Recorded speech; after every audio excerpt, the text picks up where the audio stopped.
چلے جی، دانیہ کی ولید سے شادی کا بھی بندوبست ہونے ہی والا ہے۔ ویسے تو ان ایکسپیکٹڈ ولید سونیا اور ارباز کی شادی کے فنکشن پہ بھی پہنچ گیا تھا۔ کہیں وہ ارباز کا پرانا دوست تھا، لیکن اسے پتہ ہی نہیں چلا کہ سعدیہ بیگم اس کی پھوپھو ہیں، وہی پھوپھو جس کو اس کا باپ یاد کر کر کے روتا ہے، جو جوانی میں ہی گھر سے بھاگ چکی تھی اور پھر زندگی میں کبھی بھی اپنے بھائی سے آ کے نہیں ملی۔ اب ولید تو اپنے دوست کی بیوی سمجھ کے ہی سونیا سے ملتا ہے۔ اب اسے کیا پتا کہ یہیں اس کی قسمت بھی لکھی جا چکی ہے۔ بینا جس نے راشدہ خالہ کو اپنے گھر بلایا تھا تاکہ اپنے بیٹے کا رشتہ طے کروا سکیں، اور پھر بینا بھی رشتے کی شرائط پوچھنے پہ یہی کہتی ہے کہ ہماری کوئی شرط نہیں ہے، نہ ہی مجھے جہیز چاہیے ہے اور نہ ہی کچھ اور چاہیے ہے، بس ایک اچھی فیملی ہو اور ایک اچھی لڑکی ہو جو میرے بیٹے کی زندگی میں رونق کر دے۔ تو راشدہ کے ذہن میں تو فوراً سے ہی دانیہ آتی ہے کہ اس سے زیادہ اچھی لڑکی کون ہو سکتی ہے،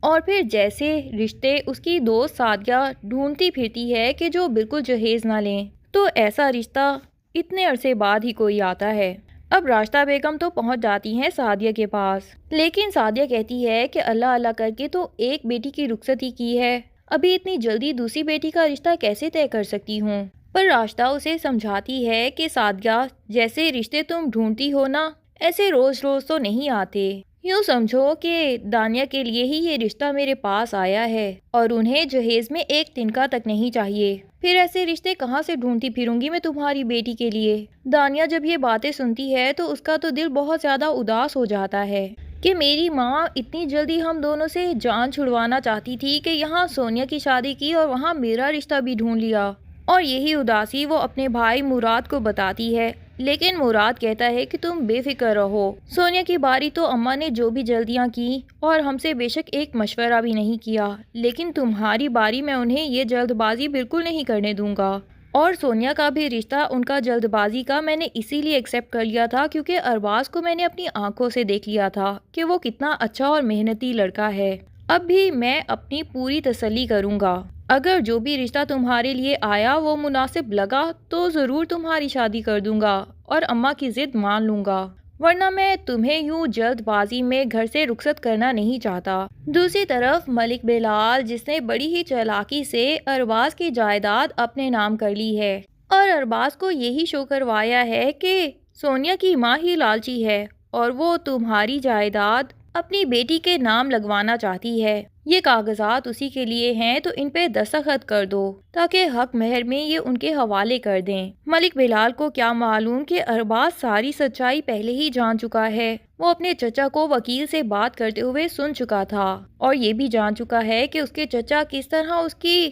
جائیداد پہ نظر رکھے بیٹھے ہیں، لیکن یہ جاننے کے باوجود وہ اپنے چچا کو یہ نہیں کہتا کہ مجھے آپ پہ شک ہے، الٹا ان کاغذات پہ دستخط کر دیتا ہے کیونکہ وہ بھی دیکھنا چاہتا ہے کہ آخر اس کے چچا کس حد تک جا سکتے ہیں۔ جبکہ دوسری طرف سونیا بھی بہت زیادہ شرمندہ ہوتی ہے ارباز کے سامنے، کیونکہ اسے تو معلوم ہی نہیں ہوتا کہ اس کی ماں نے کوئی اس طرح کی شرط رکھی ہے۔ اب ارباز کو گھر جا کے کہتی ہے کہ میں بہت شرمندہ ہوں، مجھے آپ کی جائیداد سے کوئی مطلب نہیں ہے اور نہ ہی مجھے شوق تھا کہ آپ کی جائیداد میرے نام لگ جائے، یہ سراسر میری امی کی خواہش ہے۔ ارباز کہہ دیتا ہے کہ کوئی بات نہیں، تم وہ کاغذات واپس میرے نام بھی لگوا سکتی ہو، لیکن سونیا بتاتی ہے کہ یہ بالکل ناممکن ہے کیونکہ امی کی نیت کیا ہے یہ تو میں بھی نہیں جانتی، اگر وہ گھر واقعی ہی میرے نام لگوانا چاہتی ہوتی تو کاغذات مجھے دے دیتی، لیکن اگر وہ اپنے ساتھ گھر لے گئی ہیں تو یقیناً اس کے پیچھے کوئی مقصد ہے۔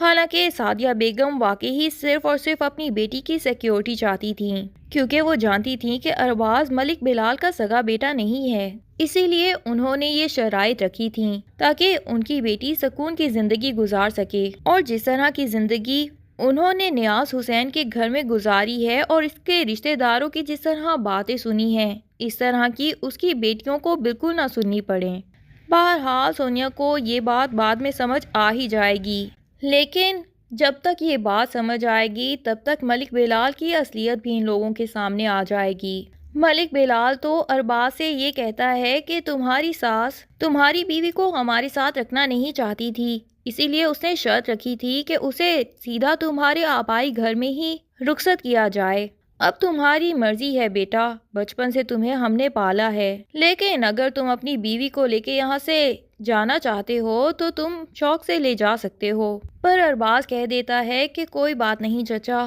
نہ تو مجھے یہاں سے جانا ہے اور نہ ہی سونیا کو، بلکہ ہم لوگ آپ کے ساتھ ہی رہنا چاہتے ہیں۔ ملک بلال دل میں بڑا خوش ہو جاتا ہے کہ جیسے بہت زیادہ بدھو بنا دیا اس انسان کو، پر اسے کیا معلوم کہ ارباز اس کی ساری سچائی پہلے سے ہی جانتا ہے۔ البتہ جب بھی اسے پتہ چلے گا تو یقیناً اسے اپنے کیے کا افسوس بھی ہوگا کہ جس کے ساتھ اس نے ہمیشہ دھوکہ کیا وہ تو اس پہ اندھا اعتبار کرتا تھا، اور یہاں تک کہ اس کی سچائی جاننے کے باوجود اس نے ایک دفعہ بھی احساس نہیں ہونے دیا کہ اس کے لالچ کا ارباز کو پتہ ہے۔ خیر، ملک بلال اور ارباز کے معاملات ٹھیک ہونے میں تو ابھی بہت ٹائم باقی ہے۔ اس سے پہلے تو ہونے والی ہے ولید اور دانیہ کی شادی، جس کے بعد اصل مسئلے شروع ہونے والے ہیں۔ دانیہ جو کہ خود بھی اتنی جلدی شادی کر کے یہاں سے رخصت ہونا نہیں چاہتی، بلکہ وہ اپنی تعلیم پوری کرنا چاہتی ہے اور اپنے پاؤں پہ کھڑی ہونا چاہتی ہے، جیسے اس کی چھٹی حص پہلے ہی اسے بتا رہی ہو